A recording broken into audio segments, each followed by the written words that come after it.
Hello दोस्तों, कैसे हैं आप सब। उम्मीद करती हूँ आप सब खुश होंगे, सही होंगे और अपनी लाइफ जी रहे होंगे।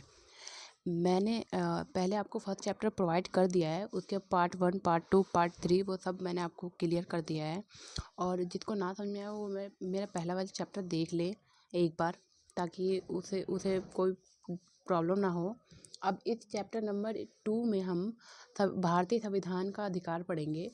तो देखिए, हम इसमें दो चीज़ पढ़ने वाले हैं। फर्स्ट क्या है, हमारा जो फर्स्ट है वो है संविधान, मौलिक अधिकार।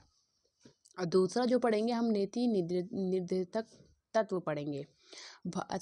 मौलिक अधिकार जो है वो भाग 3 में है, और जो नीति निर्देशक तत्व है वो भाग 4 में है। ठीक है, तो हम उसके बारे में ही पढ़ने वाले हैं। ये पूरा चैप्टर उसी पे है। तो बिना टाइम जाए किए हुए हम इस चैप्टर को पढ़ना शुरू करते हैं। चलिए, देखिए, इसमें हम पढ़ेंगे अधिकारी और अधिकारों का महत्व। क्या है अधिकारों का महत्व, क्यों चाहिए हमें अधिकार, क्या है अधिकार का महत्व, और इसका मतलब क्या है, ये सब हम इसमें पढ़ेंगे। देखिए, अधिकार वो होता है जिसमें हमें किसी चीज़ की भी स्वतंत्रता हो। यानी ये नहीं कि हम किसी को खून कर दे, हमें तो अधिकार मिला है, ये नहीं। स्वतंत्रता की भी सीमित वजह होती है, अधिकार की भी कोई सीमित वजह होती है, एक दायरा होता है। उसी दायरे में रह के हमें अधिकार दिया जाता है। राजनीतिक अधिकार हो चाहे धार्मिक अधिकार हो, वो सब अधिकार हमें किससे मिलता है, एक सीमित अधिकार से। जैसे कि बंधुआ मजदूर ना बनना, बेकार ना बनना। ठीक है, ये सब क्या था, ये शोषण करते हैं ये सब। ठीक है, तो हम इसमें जो मेन है उसको पढ़ते हैं, जो है मचल लालून। ठीक है, मचलन लालून के बारे में पढ़ेंगे। देखिए, मचलन लालू को जब गिरफ्तार किया गया तब वह 37 वर्ष का था। लालून असम का मड़ीगांव जिले में चुबुरी गांव में रहता था। 1 नंबर के क्वेश्चन में ये पूछा जाता है, इसको जरूर याद करिएगा। कभी कभी तो इसके लिए मचलन लालून के ऊपर 3 या 4 नंबर का क्वेश्चन भी आ जाता है। तो आपको इसके बारे में डिटेल से बताना होगा, जो मैं भी डिटेल से आपको बताऊंगी। पहला कि वो 23 साल का था जब वो गिरफ्तार हुआ था। उसके बाद वो कहाँ रहता था, असम का था वो। ठीक है, असम के बड़गिर गाँव जिले के बड़ी गाँव जिले के चुबुरी गाँव में रहता था। ठीक है, इतना समझ गया। अब समझ में आ गया आपको, आगे पढ़ते हैं। उस पर यह आरोप था कि उसने किसी को गंभीर चोट पहुंचाई है। ठीक है, अब देखिए, इतना तो आपको भी पता होगा कि अगर कोई किसी का कत्ल कर देता तो उसे फांसी होती है, या फिर कोई बड़ा कोई जुर्म कर लेता उसे उम्र कैद की सजा होती है। जो छोटी मोटी चोरी करता है उसे 5-6 दिन तक या जेल में रखा जाता है। ऐसा होता है, यही हमारे देश का कानून है और इसी के मुताबिक हमारा देश चलता है। ठीक है, लेकिन इस केस में कुछ और ही हुआ।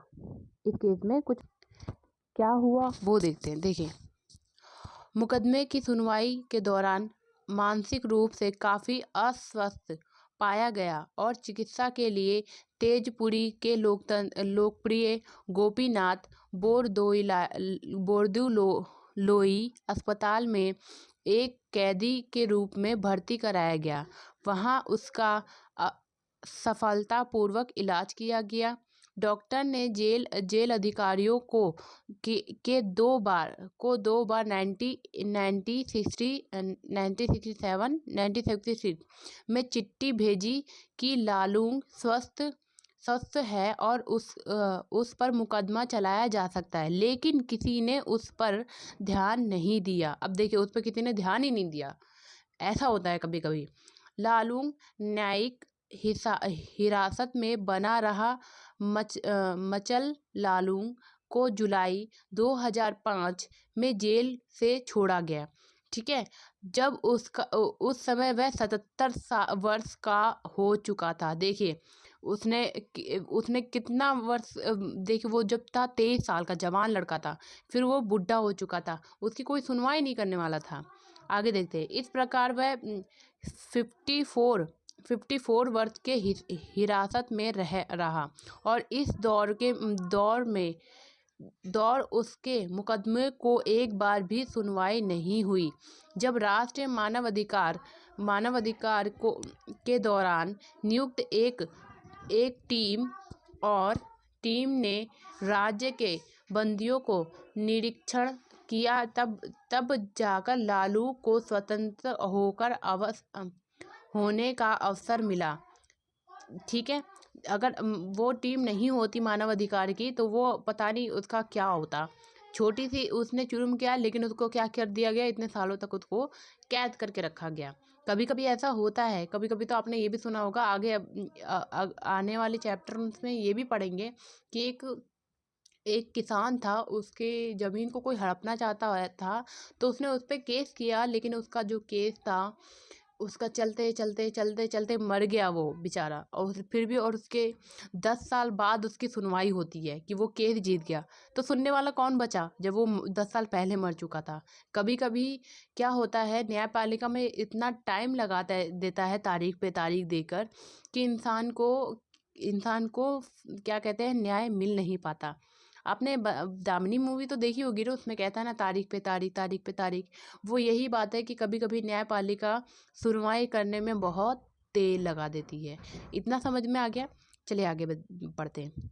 मचलन का पूरा जीवन ही व्यर्थ बीत गया, क्योंकि उसने मुकदमे की सुनवाई ही नहीं हो सकी। हमारा संविधान सभी नागरिकों को जीवन और स्वतंत्रता का अधिकार देती है।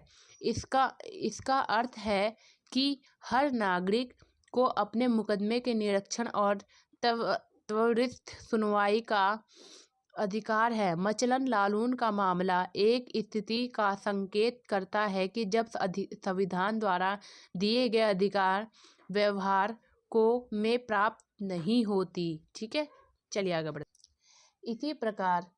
इसी प्रकार पहले के उदाहरण में मतलब कि हमें बता दिया गया है कि क्या क्या था, क्या क्या इसमें बताया गया कि इसमें शोषण के विरुद्ध क्या हुआ, संविधान अधिकार के कारण उन मजदूरों को न्याय नहीं मिलता था।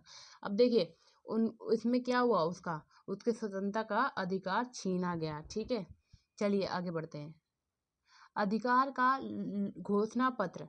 देखिए, अब इतना तो हमें समझ में आ गया कि अधिकार का क्या महत्व है। अगर मान लीजिए मानव अधिकार नहीं बनता तो उसकी ज़िंदगी बेकार थी। अब वैसे उसकी ज़िंदगी बेकार है क्योंकि उसका अपना जो स्वतंत्रता का अधिकार था वो मिल ही नहीं पाया। ठीक है, चलिए आगे बढ़ते हैं। देखिए यहाँ से पढ़ते हैं। अधिकार लोकतंत्र देशों में नागरिक के अधिकारों को संविधान में सूचीबद्ध कर दिया जाता है। प्रजापति में यह सुनिश्चित होना चाहिए कि व्यक्ति को कौन कौन से अधिकार प्राप्त हैं। देखिए सभी व्यक्ति को ये पता होना चाहिए कि हमारे कौन कौन से अधिकार हैं, हमें उसको क्या यूज़ करना है। ठीक है, जिसे सरकार सदैव मान्यता देती है। ठीक है, अधिकार द्वारा प्रदान किए गए और संरक्षित अधिकारों की ऐसी सूची को अधिकारों का घोषणा पत्र कहते हैं। समझ में आ गया। देखिए इसने बोला कि जो भी अधिकार है हमारा सूचीबद्ध किया गया है। सूचीबद्ध मतलब कि एक तरह इक्वल कहते हैं ना कि सिंगल रूप से, यानी एक के बाद एक। दूसरा इसमें ये बताया गया है कि जो अधिकार सरकार के मान्यता देती है, जो सरकार भी मान्यता देती है और संविधान द्वारा प्राप्त किए गए हैं, उस अधिकारों को क्या कहते हैं, अधिकारों का घोषणा पत्र कहते हैं। ठीक है, घोषणा पत्र समझ में आ गया क्या किसे कहते हैं, आगे देखते हैं। अधिकारों का घोषणा पत्र सरकार को नागरिक और अधिकारों के विरुद्ध काम करने से रोकता है। अधिकारों का घोषणा पत्र नागरिकों और अधिकारों के विरुद्ध काम करने से रोकता है। यानी देखिए, अगर उनके अधिकारों के खिलाफ काम करोगे तो वो उस चीज़ को रोकता है और उसका उल्लंघन हो जाने के पश्चात सुनिश्चित करता है। इतना समझ में आ गया? चलिए आगे बढ़ते हैं।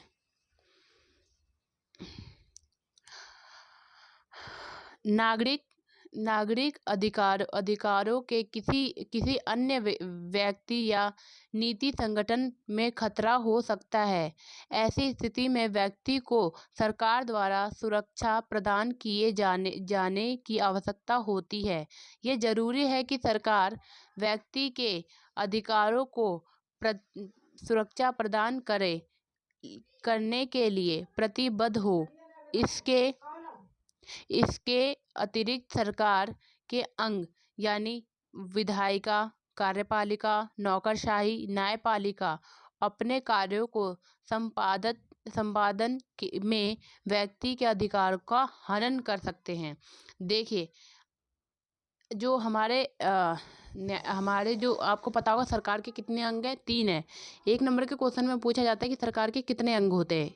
सरकार के 3 अंग होते हैं, विधायिका, न्यायपालिका और कार्यपालिका।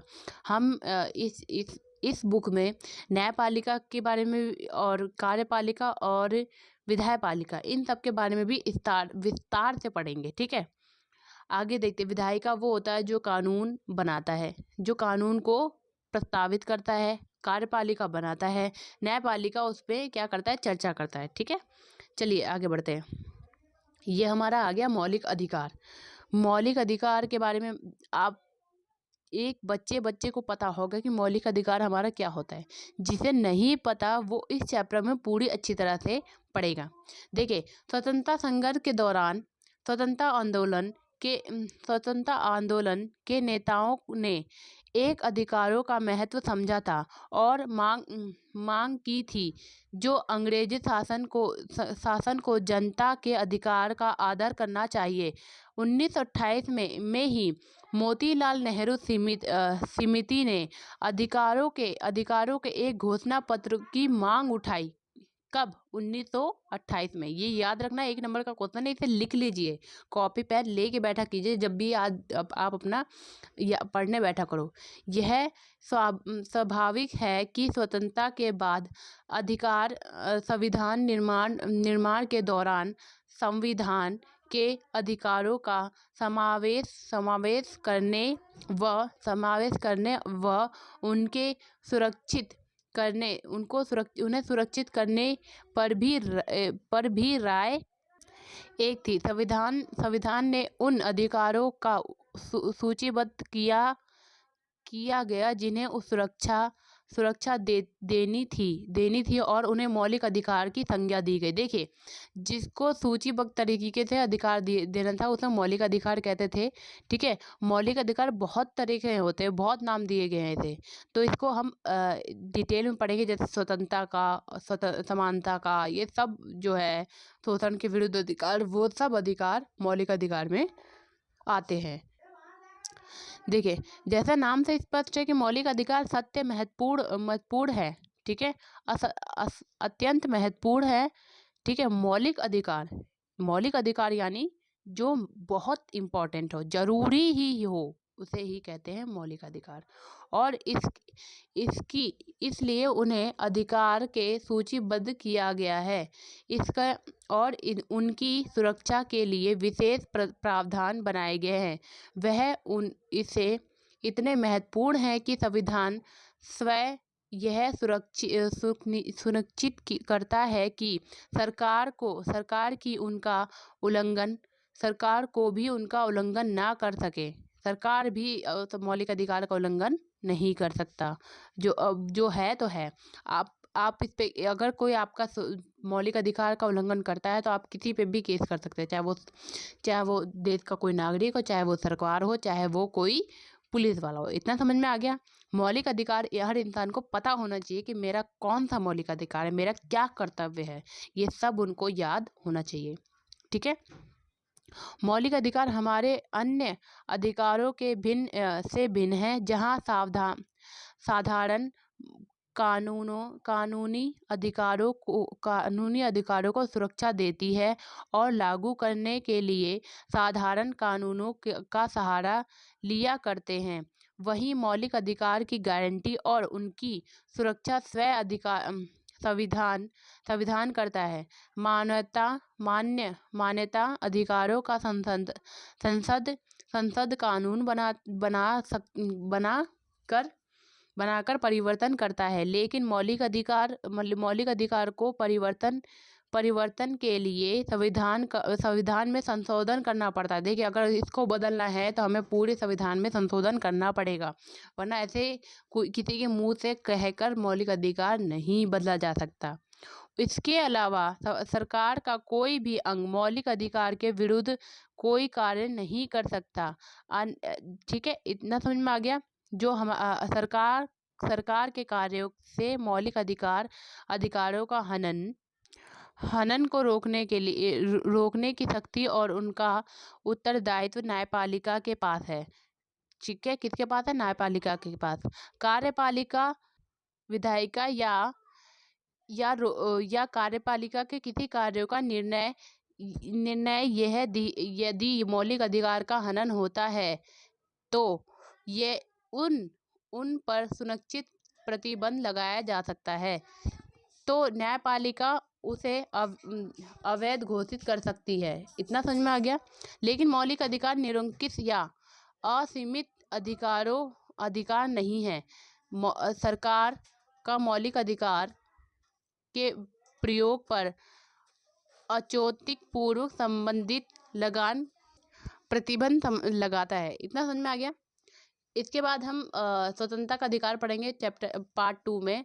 और जो ना समझ में आया उसे दोबारा एक बार देख लीजिए वीडियो को और दोबारा एक बार मुझे कमेंट कर देना अगर ना समझ में आया। मुझे पता है कि आप फर्स्ट बार जब 11th में आते हैं ना तो बहुत से ही क्या कहते हैं कि माइंड में क्वेश्चंस होते हैं कि ये क्या है वो क्या है, नहीं समझ में आता। अगर नहीं समझ में आया तो मुझसे पूछिए, मैं आपको बताऊंगी। और एक क्वेश्चन मैं आपसे पूछना चाहती हूँ कि निरंकुशवाद का मतलब क्या होता है। मुझे कमेंट में ज़रूर लिखना कि निरंकुशवाद का मतलब क्या होता है। जिसको नहीं पता मैं नेक्स्ट वीडियो में बताऊंगी, लेकिन पहले मुझे निरंकुशवाद का आंसर मिलेगा जब ही मैं बताऊंगी, क्योंकि निरंकुशवाद के पर 1 नंबर का क्वेश्चन आता है। ठीक है, मुझे ज़रूर बताइएगा। तब तक के लिए बाय।